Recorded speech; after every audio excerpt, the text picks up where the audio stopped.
जय श्री राधा रानी सरकार की, जय श्री कृष्ण भगवान की, जय माघ मास महत्यम की। मंदिर श्री बंसी वाले महात्मा यूट्यूब चैनल की ओर से आज हम आपको माघ मास महत्यम के अध्याय 22 की कथा को सुनाने जा रहे हैं, जो कि इस प्रकार है। बोल श्री राधा कृष्ण भगवान की जय। बोल माघ मास महत्यम्य की जय। लोमश ऋषि जी महाराज आगे की कथा का वर्णन करते हुए कहने लगे हैं कि वह राजा पहले तो तामिस्र नामी नरक में गया, फिर अंध तामिस्र नरक में गया। इसके पश्चात उसे कालसूत्र नामी महानरक में भेजा गया। इसके बाद वो मूर्छा को प्राप्त हो गया। मूर्छा से चेतना आने पर उसे तापन और संप्रतापन नरक में भेजा गया। अनेक दुखों को भोगता हुआ वह प्रताप नामक नरक में गया है। तब का कोल, कुड़मल, ऊर्त, मृत्तिका, लोहशंकु, मृजिप आदि नरकों में होता हुआ 80 पत्र में पहुंचाया गया। फिर लोहधारक आदि नरकों में गिराया गया। श्री हरि विष्णु भगवान जी के साथ द्वेष करने के कारण वह 21 युग तक भयंकर नरकों की यातनाएं भोगता हुआ नरक से निकलकर हिमालय पर्वत पर बड़ा भारी पिशाच हुआ है। उस वन में भूखा और प्यासा फिरता रहा। उसको मेरु पर्वत पर भी कहीं खाने को कुछ नहीं मिला और ना ही उसे पीने को जल मिला है। होतव्यता के कारण वह पिशाच घूमता हुआ एक समय प्लुप्त प्रसवन नामक वन में जा निकला। बेहेड़े के वृक्ष के नीचे वह दुखी होकर हाय मैं मरा ऐसे जोर जोर से पुकारने लगा और कहने लगा कि भूख से दुखी मेरे इस जन्म का कब अंत होना है। इस पाप रूपी समुद्र में डूबते हुए मुझको कौन सहारा देगा। लोमश ऋषि जी महाराज आगे की कथा का वर्णन करते हुए कहने लगे हैं कि इस प्रकार वेद पाठ करते हुए देवदूती ने उसके दुख भरे वचनों को सुना और वहां पर एक पिशाच को देखा है, जिसकी लाल डरावनी आंखें, दुर्बल शरीर, काले काले ऊपर खड़े हुए बाल, चेहरा अत्यंत भयानक, अत्यंत विकराल, काला शरीर, लंबी सी जीभ बाहर निकली हुई, लंबे होंठ, लंबी जांघें, लंबे लंबे पैर, सूखा चेहरा, गड्ढे जैसी आंखों वाले पिशाच को देखकर देवदूती ने उससे पूछा है कि तुम कौन हो और तुम्हारी ऐसी करुण दशा क्यों हुई है। किस कारण तुम यहाँ पर रोते हो? तुम किस कारण से इस दशा को प्राप्त हुए? बताओ, मैं तुम पर क्या उपकार करूं?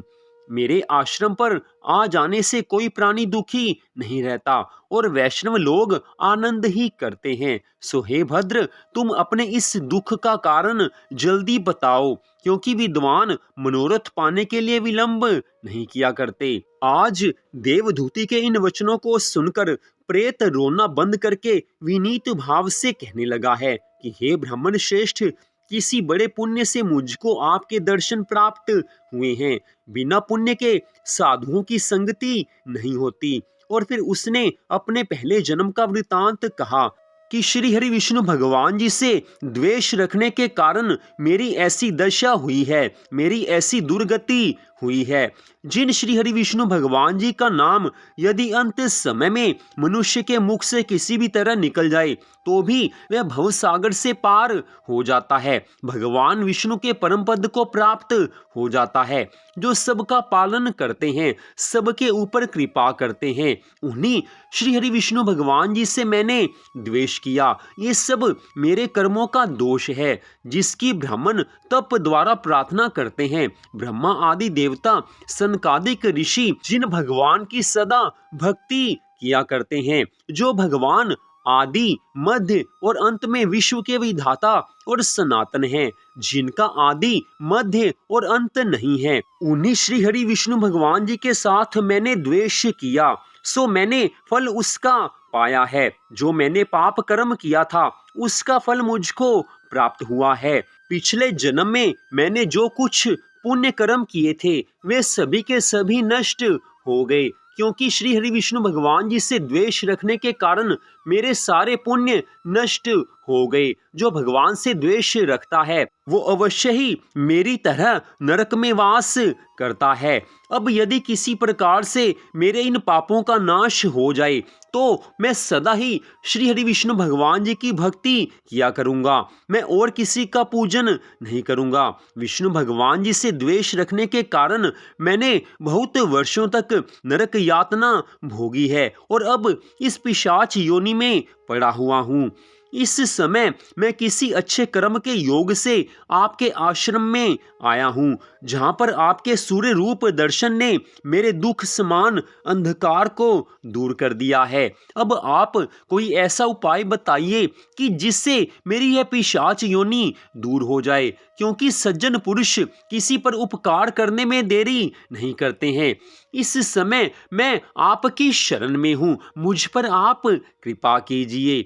पिशाच के मुख से इन वचनों को सुनकर देवदूती ब्राह्मण कहने लगे हैं कि यह माया देवता, मनुष्य, असुर सबकी स्मृति को मोहित कर देती है, जिससे धर्म का नाश करने वाला द्वेष पैदा हो जाता है। जगत को उत्पन्न करने, रक्षा करने और नाश करने वाले जो सब प्राणियों की आत्मा है, उनसे भी लोग द्वेष करते हैं। जिनके अर्पण करने से मनुष्य के सभी कर्म सफल हो जाते हैं, उनकी भक्ति से मुख मोड़ने वाले मूर्ख कौन सी गति को प्राप्त नहीं होते। चारों वर्णों के मनुष्यों को यही उचित है कि वो वेद मार्ग द्वारा बताए गए नियमों के अनुसार श्री हरि विष्णु भगवान जी का भजन करें, अन्यथा कुमार्ग में चलने वाले मनुष्य अवश्य ही नरक के गामी होते हैं। इसी कारण वेद विरुद्ध कर्मों को त्यागना चाहिए। अपनी बुद्धि से बचे हुए धर्मों के मार्ग पर चलने से मनुष्य परलोक के पथ का भी नाश करते हैं।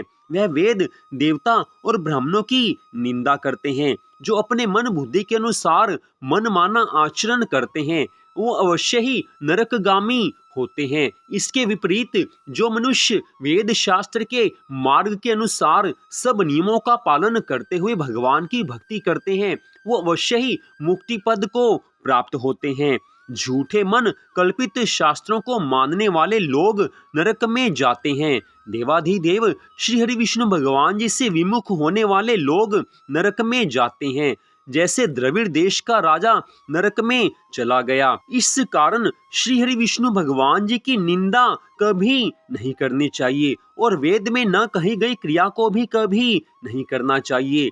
इतनी कथा सुनाकर लोमश ऋषि जी महाराज कहने लगे हैं कि ऐसा कहने पर मुनि ने पिशाच को सुमार्ग बतलाया कि तुम माघ मास में प्रयागराज में जाकर स्नान करो, उससे तुम्हारी यह पिशाच योनि समाप्त हो जाएगी। माघ मास में प्रयाग जी में स्नान करने से मनुष्य पहले जन्म के सब पापों से मुक्त हो जाता है। वहां पर स्नान करने से अवश्य ही मुक्ति प्राप्त होती है। इससे बढ़कर और कोई प्रायश्चित नहीं हो सकता। संसार में यह मोक्ष और स्वर्ग का खुला हुआ द्वार है। गंगा और यमुना का संगम त्रिवेणी संसार में सबसे उत्तम तीर्थ है। पाप रूपी बंधन को काटने के लिए वह कुल्हाड़ी है। कहाँ तो श्री हरि विष्णु भगवान जी सूर्य देव, तेज, गंगा यमुना का संगम और कहाँ यह तुच्छ पाप रूपी तृण की आहुति। जैसे घने अंधकार को दूर करने वाला शरद का चंद्रमा चमकता है, ठीक उसी तरह संगम के स्नान से मनुष्य पवित्र हो जाता है। गंगा और यमुना के संगम की महिमा का वर्णन करने में कोई भी समर्थ नहीं है। त्रिलोकी में कोई भी गंगा यमुना के संगम की महिमा का पूर्ण रूप से वर्णन नहीं कर सकता। जिसके जल की एक बूंद के स्पर्श करने मात्र से केरल देश का ब्राह्मण मुक्त हो गया, उसकी महिमा कैसे कही जाए। आज ऋषि के ऐसे वचन सुनकर प्रेत के मन में अत्यंत शांति उत्पन्न हुई है। आज उसे ऐसा लगने लगा है कि मानो उसके सभी दुख दूर हो गए हैं। और थोड़ा सा विचार किया जाए तो निष्कर्ष यही निकलेगा कि भगवान जिस पर कृपा करना चाहते हैं उसे संत से मिला देते हैं। बिना प्रभु इच्छा के संत महात्मा सच्चे ब्राह्मण के दर्शन नहीं हो सकते। भगवान की जब अधिक कृपा होती है तो मनुष्य को भगवान किसी सत्संग में भेज देते हैं।